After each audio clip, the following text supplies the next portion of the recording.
The legend that Stalin was a professional robber or even a criminal authority in his youth is widely spread on the internet.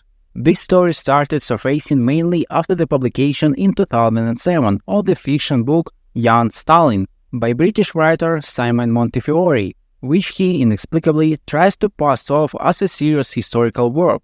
The seriousness and impartiality of this work can be judged from the beginning of the book, where the main characters are listed. Stalin's associate, the revolutionary Kamo, Simon Ter-Petrosyan, is portrayed there as a close friend of Stalin, his protege, later bank robber and a murderer, and the old Bolshevik Katetsintsadze, who opposed Stalin and Orджоникидзе on the issue of Georgia's autonomy in 1922 and was sentenced to exile in 1928. As a Stalinist hired killer, was depicted as a bandit from western Georgia, and later the organizer of bank robberies. But what about the expropriation, which I will tell you about in detail in this video, as well as Stalin's romantic adventures? This book clearly emphasizes, and the novel itself resembles a screenplay for American cinema. Even earlier, the Soviet director Yuri Karar filmed the sensational movie Period Walter Sara on Night with Stalin in the 1980s, where Djugashvili was also portrayed as a militant and terrorist. This myth has grown to such proportions that today in various tabloids you can find articles with similar headlines. In his youth, Stalin sat behind bars 6 times, which says something like, Stalin was imprisoned 6 times, and only 1 time for political reasons, and all the other times he got it for robbery. This is blatant lie, with which the dying print media tries to attract traffic to their useless websites in its last breath. Stalin's life after the first arrest was so eventful that literally every month something happened in it, and the main source, thanks to which we know all these events, are various reports, or reports on arrest and escapes, and other documents of the police and the Tsarist security. To hide even one article from the criminal code in this dense succession of events would be quite difficult, and 5 whole ones would be impossible in principle. But now let's get back to reality. From 1902 to 1913, Stalin was arrested 7 times, and in this video I will tell you in detail about all 7 arrests of Stalin, as well as where, when, and how he served time. In this video, I will not dwell on the childhood of Saso Djugashvili in detail, as it's not directly related to the topic of this video, and I will immediately start with the first detention and its reasons. According to the official Soviet version, while studying at the seminary, Joseph Djugashvili became acquainted with Marxism, and by the beginning of 1895, at the age of 16, he came into contact with underground groups of revolutionary Marxists, provoked by the government of the Transcaucasus. Later, Stalin himself recalled, I joined the revolutionary movement at the age of 15, when I came into contact with underground groups of Russian Marxists living in the Transcaucasus. These groups had a great influence on me and introduced me to the taste of underground Marxist literature.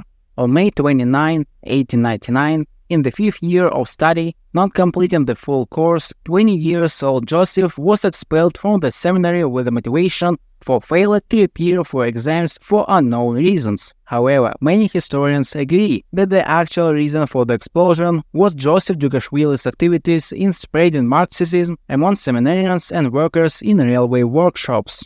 After being expelled from the seminary, Djugashvili spent some time tutoring. From late December 1899, he was employed at the Tiflis Physical Observatory as a calculator observer, and on April 23, 1900, 21-year-old Joseph Djugashvili, along with his comrades Vanos Turova and Zakro Chudrishvili, organized a workers' May Day gathering, attended by 400 to 500 workers. Stalin himself spoke at the rally, marking his first public appearance before a large crowd, initiating his active political life. In August of the same year, Djugashvili participated in the preparation and conducted a major workers' protest in Tiflis, a strike at the main railway workshops from August 1st to 15. Up to 4,000 people participated in the strike, and over 500 strikers were arrested.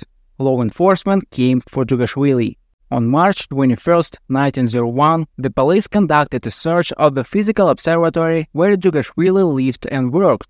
However, he avoided arrest himself and went underground, becoming an underground revolutionary and was declared wanted. On November 11, 1901, at the conference of the Tiflis Social Democratic Organization, Jugashvili was elected a member of the Tiflis Committee of the RSDLP. At the end of November, at the direction of the Tiflis Committee, he traveled to Batumi to establish a social democratic organization, where on April 5, 1902, he was first arrested.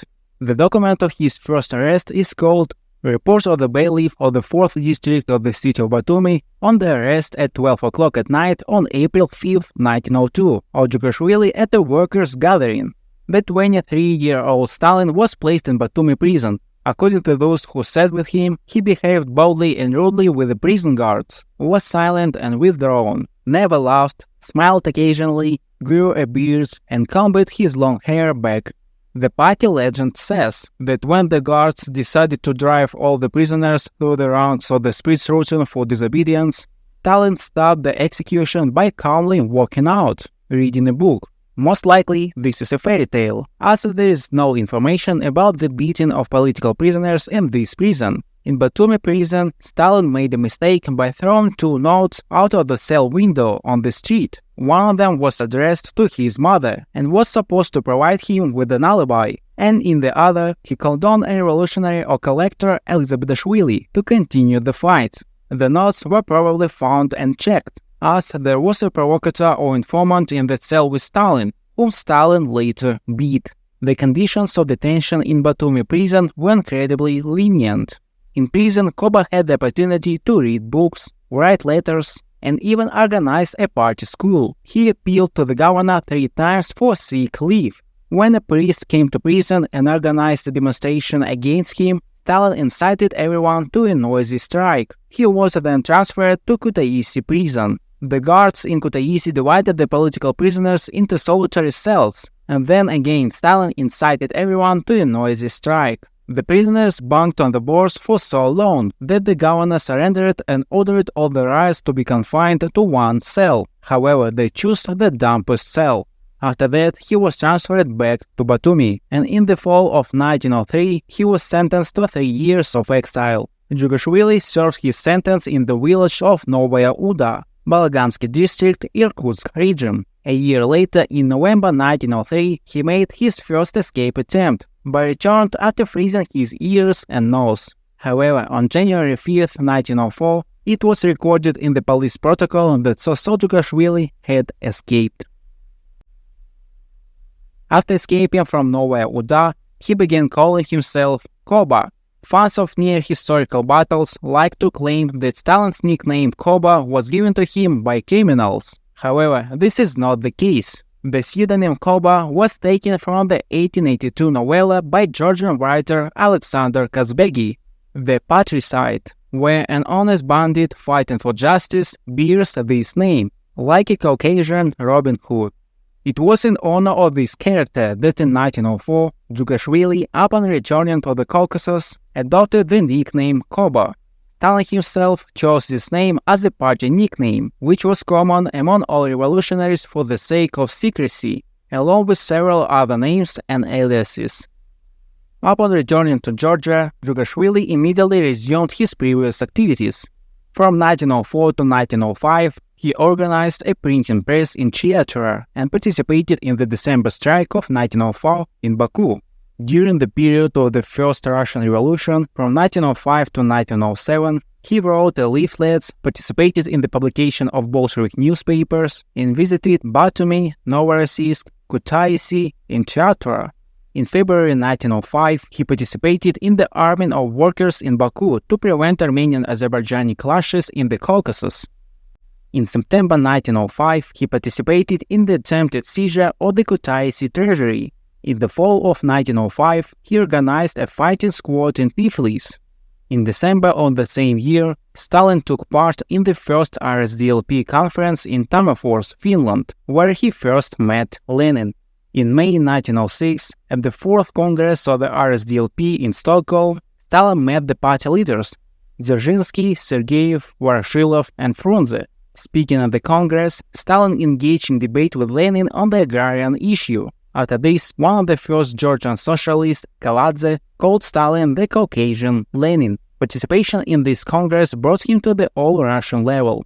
From 1906 to 1907, Stalin led the expropriation, armed robberies from the needs of the revolution in the Caucasus. This period of young Stalin's life gave rise to the main part of the tales about his professional banditry and criminal authority.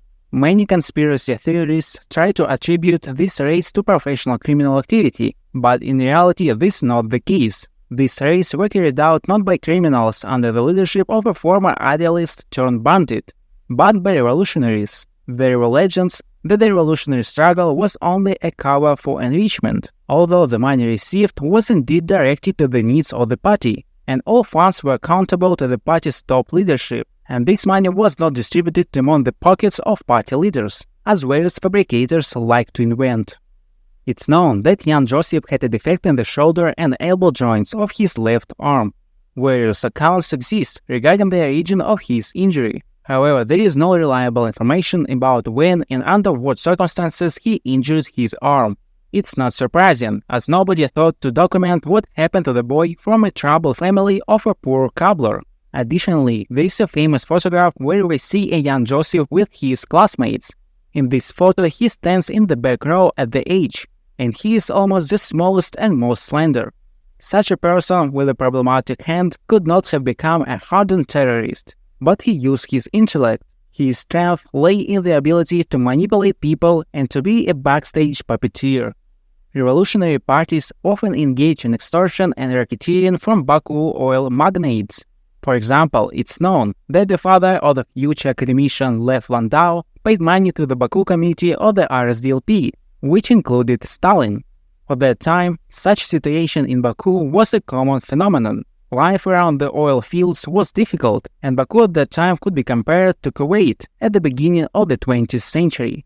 The city was rapidly growing, and life in it was extremely diverse. However, many temporary workers, mostly from neighboring peasants' areas looking for work, worked at the oil fields, and among them were Persian subjects. For the police and administration, they all seemed the same. They came and went.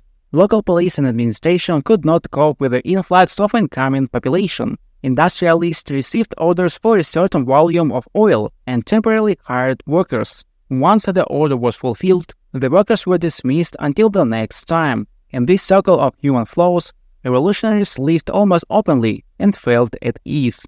Baku gendarmes reported that they could not keep track of the revolutionaries because they were killing informants. They not only killed informants, but also anyone unwanted. Late travels were regularly killed, and the level of crime was extremely high. Of course, all magnates had protection from local bandits, but the oil fields were quite fragile. A worker could accidentally drop a bucket into the well, thereby putting it out of commission for a long time.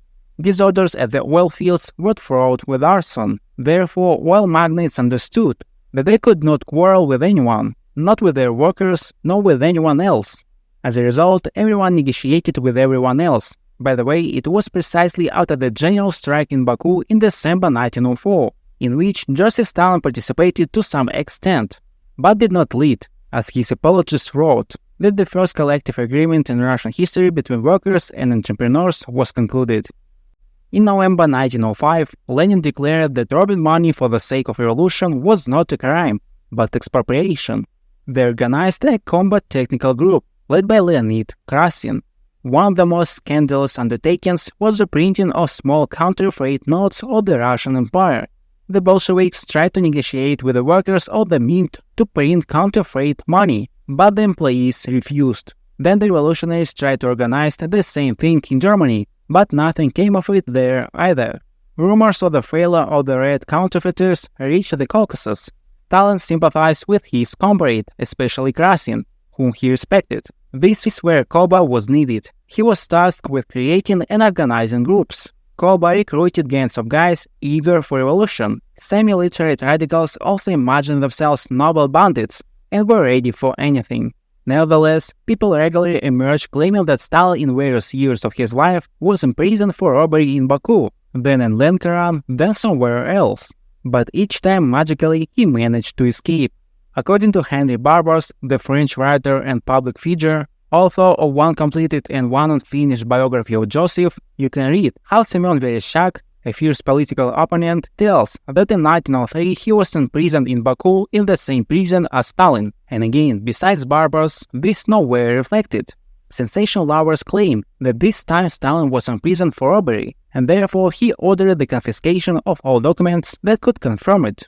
Very convenient, and every time someone invents a new arrest for robbery, it turns out that there is no evidence for it, except for his words. According to the Azerbaijani historian Mahmudov, Joseph was imprisoned 4 times in Lankaran for robbing a bank. The prison was located in the Lankaran fortress, from where Joseph also managed to escape.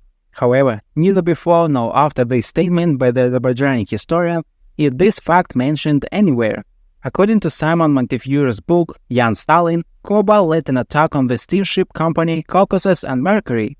According to the opinions of some historians, Stalin was also involved in the so-called Tiflis expropriation in the summer of 1907, during which the leadership of Stalin's close friend, the revolutionary Kamo, an armed attack was carried out on the treasury carriage, resulting in the death of several cashiers from the bomb explosion. Nevertheless, despite the sensational claims of historians and writers seeking publicity, there were no direct evidence of Stalin's involvement in the raids, either with the Tsar's security or with the police. Otherwise, undoubtedly, Stalin would have been sent to hard labor, rather than engaging in idleness in rural exile. Claims that Stalin allegedly was arrested on criminal charges, but in each of these arrests he escaped from prison, are childishly naive and do not withstand any criticism. Why every time Stalin was arrested for robberies he managed to escape? But when he was imprisoned for political activities and he was regularly arrested before the revolution, these criminal cases were suddenly forgotten and did not appear in any documents. In general, the Baku period of the leader of the people's activities were incredibly important, especially for understanding Stalin's role in the formation of the workers' movement in the Russian Empire. Stalin himself also acknowledged the importance of the Baku period. He wrote, 2 years of revolutionary work among the oil workers tempered me as a practical fighter, one of the practical leaders. In communication with advanced workers in Baku on one hand, and in the midst of deep conflicts between workers and oil magnates on the other hand, I first learned what it means to lead large masses of workers. Parallel to organizing raids, Jugashvili continued his rapid political ascent. In 1907, Stalin was a delegate to the 5th Congress of the RSDLP in London. From 1907 to 1908, he was one of the leaders of the Baku Committee of the RSDLP. In 1907, as he himself recalled, he had to spend 2 to 3 months in Berlin, dealing with party affairs. On March 25, 1908, Stalin, under the name Gayos Nizaradze, was arrested in Baku and imprisoned in the Bailovskaya prison. At the time of his arrest, writings and drafts of articles prepared for publication in the newspaper Gudok were found on him. Already in prison, Stalin engaged in lively political discussions with the socialist revolutionaries and Mensheviks sitting with him, established and maintained contact with the Baku Bolshevik organization, led the Baku Committee of the RSDLP, and wrote articles for Baku newspapers. Some historians claim that Jugashvili escaped from Bailovskaya prison. However, this is not the case. Both times he left the prison under escort. In official prison records, the number of the cell where he was held is even specified, number 39. Later, the 39th cell became a museum, but in 2009, during the construction of a square, Bailovskaya prison was destroyed. Stalin spent 8 months in Bailovskaya prison, and on November 9, 1908, he was sent to serve the remainder of his 3-year exile, but this time not to Novaya Uda, but to the Vologda governorate in Solvachegorsk. While en route in Solvachegorsk, Stalin fell ill with typhus, while in the damp prison cell. However, he miraculously survived. Life for exile in Solvachegorsk was described as bleak, poor, and joyless, with constant searchers. There were no books and no friends. "It's stuffy here without any business. I am literally suffocating," he wrote to his comrades in Moscow. He only visited the local theater once, and on June 24, 1909, after spending 7 months in exile, he successfully escaped again. The money needed for the escape was collected among the exiles. To avoid punishment for involvement in organizing the escape, the exiles gave Stalin the money in the form of a winning card game. After his second escape, Stalin returned to Baku. However, this time he was being watched. A report from the Baku Security Department stated, Koba, a well-known figure in the Caucasus Social Democratic Party, arrived in Baku from Siberia, where he was likely sent as he was exiled in 1908.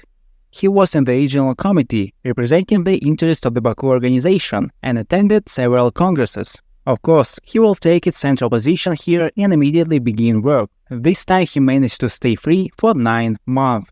Then on March 23, 1910, Stalin was arrested in Baku, this time passing himself off as someone named Zakhar Melikans. He was incarcerated in Bailovskaya prison on March 26 and remained there until September 23, 1910, when he was returned to exile in Salvachigodsk. According to the assistant chief of the Baku Gendarmerie, Galea Batovsky, this time the desperate revolutionary needed to be punished more severely due to his active participation in the activities of revolutionary parties, in which he held a prominent position, and considering his 2 escape attempts, measures were taken in the form of exile to the most remote places in Siberia for 5 years. Nevertheless, he was forbidden from residing in the Caucasus for 5 years. On October 29, 1910, Jugashvili arrived in Salvachigodsk, where he had to serve the remaining 7 months of his sentence. Stalin had to sit tight. For those who did not manage to leave a few days before the end of their term, even while in exile, he managed to organize a meeting of exiled Social Democrats, for which he was arrested and spent 4 days under arrest from June 23 to 26, 1911, after which the term of his exile ended. On June 27, Stalin was released from police supervision due to the end of his exile. Since Jugashvili was forbidden to reside in the Caucasus, in capitals and industrial centers, he chose the city of Vologda as his place of residence. On July 6, Stalin moved to Vologda and lived there under an official police surveillance. According to intelligence observation, he went by the nickname Kavkazets, which means the Caucasian. In the pass issued to Stalin, it was noted that he could not reside anywhere other than the city of Vologda, according to the certificate. Upon arrival in this city, he was obliged to personally report to the local police no later than 24 hours after his arrival. After some time, the police department received a message, supposedly that Stalin would soon go to St. Petersburg or Moscow to meet with the representatives of organizations and would be accompanied by surveillance. It would have been best to arrest him in Vologda. However, no arrest followed, and Stalin left the place of exile. Here's a quote from the corresponding report. At 3:45 in the morning, Stalin arrived at the station with the belongings, entered a third-class carriage on a train departing for St. Petersburg, and Stalin left for St. Petersburg by train. On September 6, 1911, Stalin arrived in St. Petersburg, after which he was again declared wanted. In the capital, he registered at the hotel in Russia under the passport of Peter Chirikov, and also met with Bolsheviks. He established contact with the St. Petersburg Party organization. He managed to stay in St. Petersburg for only 3 days. Someone reported him, and already on September 9, Jugashvili was arrested. After that, he was sent to the police department. From September 9 to December 14, he was held in a pre-trial detention center in St. Petersburg. On December 14, Stalin was sent under police surveillance to Vologda for a period of 3 years. After Stalin was exiled to Vologda, Lenin repeatedly urged him to return to active work. This was mentioned in one of the letters written by Stalin, which incidentally were checked by the police. Ilyich Lenin and the company invited him to one of the 2 centers, Moscow or St. Petersburg. Before the end of the term, I would like to serve my sentence in order to legally embark on a big project. But if the need is urgent, of course I will take part. At Lenin's request, a member of the Russian Bureau of the Central Committee, Sergo Ordzhonikidze, came to Vologda, informing Stalin about the results of the Prague Conference, where Lenin got rid of the Mensheviks, reported on his co-option to the Central Committee, and provided funds for victory. At the Prague Conference, the Bolsheviks proclaimed themselves the sole representative of the RSDLP and elected the Bolshevik Central Committee. Stalin was elected to the Russian Bureau of the Central Committee. Thus, he became one of the main leaders of the party. There were total 7 members of the Central Committee, including Lenin, Zinoviev, Ordzhonikidze. Lenin personally guided Stalin in the Central Committee. In 1912, 3 years before the revolution, Stalin was effectively the third person in the leadership of the Bolsheviks. Undoubtedly, after such news, remaining in exile seemed utterly meaningless, now that Stalin was part of the party leadership and not in insignificant roles. Only 2 members of the Central Committee surpassed him in significance, Lenin and Zinoviev. Here is a quote from an intelligence report dated February 29, 1912. Around 2 o'clock at night, without proper permission, Stalin, taking part of his valuable property, left the city of Vologda, unknown whereabouts as if on his own business, for a week. After his escape, Jugashvili went to Tiflis. Then, on his way to St. Petersburg, he inspected provincial committees as if in passing. Having arrived in the northern capital at the end of winter, Stalin plunged headlong into work. He prepared the first issue of the newspaper Pravda, which was released on April 22, 1912, and led the electoral campaign for the State Duma. This time he remained at large for 2 months, slightly longer compared to the last time, when his activities and freedom lasted only 3 days. On the day of the first issue of Pravda, April 22nd, he was arrested again. Information to the police department of the St. Petersburg Security Department reported Joseph Vissarionovich Jugashvili was arrested on April 22nd on the street. Upon arrest, he stated that he did not have a specific place of residence in the city of St. Petersburg. Nothing criminal was found on Jugashvili during a personal search. He was placed in a pretrial detention center, where Stalin spent 2 months and 10 days. On July 2nd, after the restoration of a special meeting, Central Committee member Jugashvili was expelled from St. Petersburg to the Narim region under police surveillance for a term of 3 years. 2 weeks later, Stalin arrived in Tomsk, from where, accompanied by a supervisor, he sailed on a ship to his place of exile in Narin. On July 24, Stalin arrived at the place of his sentence and was settled with the peasant Yakov Afganovich Alexeyev, where he lived in a small wooden house at the edge of a lane by the lake. He stayed in Narin for 38 days. On September 1, 1912, Stalin escaped from exile in Narin. In the report of the police supervisor Titkov to the bailiffs of the 5th station of the Tomsk district, drawn out the day after the disappearance of the revolutionary exile, it was stated, "As usual, checking my area of the administration exile in the city of Narin every day, I entered the house of Alexeyeva, where Jugashvili Joseph and Nadezhdin Mikhail lived. Jugashvili was not at home. Asked by me, the landlady of the apartment, Alexeyeva, said that Jugashvili did not spend the night at home last night, and she does not know where he went. Nadezhdin, his comrade, said that Jugashvili left for the village of Kolpashovo, Tomsk region, on Saturday, September 1st. Also preserved is a telegram received by the police department during that period. Jugashvili fled from the Narin region intending to go to Lenin for a meeting. In case of surveillance detection, please delay the arrest, preferably before leaving the country. But for some reason, Stalin was not detained this time and was allowed to leave Russia safely. He considers his latest escape exceptionally successful and, contrary to his own rules, proudly recounted it, not only to competitors but also to foreign correspondents, describing in detail the arduous journey of the fugitive convict through the vast expanses of boundless Russia. On September 12 of 1912 year, he returned to Petersburg, where he led the Bolshevik electoral campaign for the 4th State Duma. Stalin arrived in Petersburg in September, a few days before the elections of representatives at factories and plants, and immediately immersed himself in the movement. That autumn, at the end of that year, he traveled abroad and met with Lenin.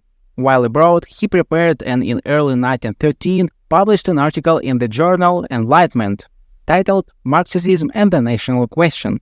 On February 23, 1913, Stalin was arrested for the 7th time, based on a report by provocateur Malinovsky during a charity masquerade ball organized by the Petersburg Bolshevik Organization. This time he spent over 4 months in the pretrial detention, and on July 2nd he was sent in stages to the Turkhan territory under police surveillance for 4 years. On July 11, 1913, Stalin arrived in Krasnoyarsk, from where he was taken to the village of Monastyrskoye, Turkhan territory. On July 20th of the same year, Lenin sent Stalin a money transfer of 120 francs from Krakow while he was still on the way. On July 27th, a decision was made at a party meeting to organize an escape for Stalin and Sverdlov. Upon his return to Russia, Malinovsky immediately informed the police department of this decision, as a result of which all measures were taken to prevent this escape. While in exile, Stalin beside the village of Monastyrskaya stayed in various other settlements of the Turkhan territory at different times. While in exile, he actively corresponded with Lenin. In July 1915, in Monastyrskaya, Stalin participated in a meeting convened by Bolshevik deputies. In October 1916, the government decided to call up all administrative exiles for military service. In December 1916, Stalin, as a conscript, was transferred to the city of Krasnoyarsk. However, in early February 1917, he was exempted from the draft due to a partial inability to straighten his left arm and the elbow. Stalin's exile continued in the city of Achinsk, but he did not complete this exile either. In the same February of 1917, the February Revolution erupted in Russia. The monarchy was overthrown, and power shifted to the provisional government. Stalin was released, and on March 12, 1917, via Krasnoyarsk, Stalin returned to Petrograd, where he was one of the leaders of the Central Committee of the RSDLP before Lenin's arrival from emigration. And 6 months later, the provisional government was overthrown as a result of the victory of the October Revolution of the Bolsheviks and their temporary allies who proclaimed the authority of the Soviets. After the victory in the October Revolution, Stalin entered the Council of People's Commissars as People's Commissar for Nationalities, and on April 3, 1922, at the plenum of the Central Committee of the RSCP, Stalin was elected to the Politburo and the Organizational Bureau of the Central Committee of the RCP, as well as the General Secretary of the Central Committee of the RCP. But that is a completely different story.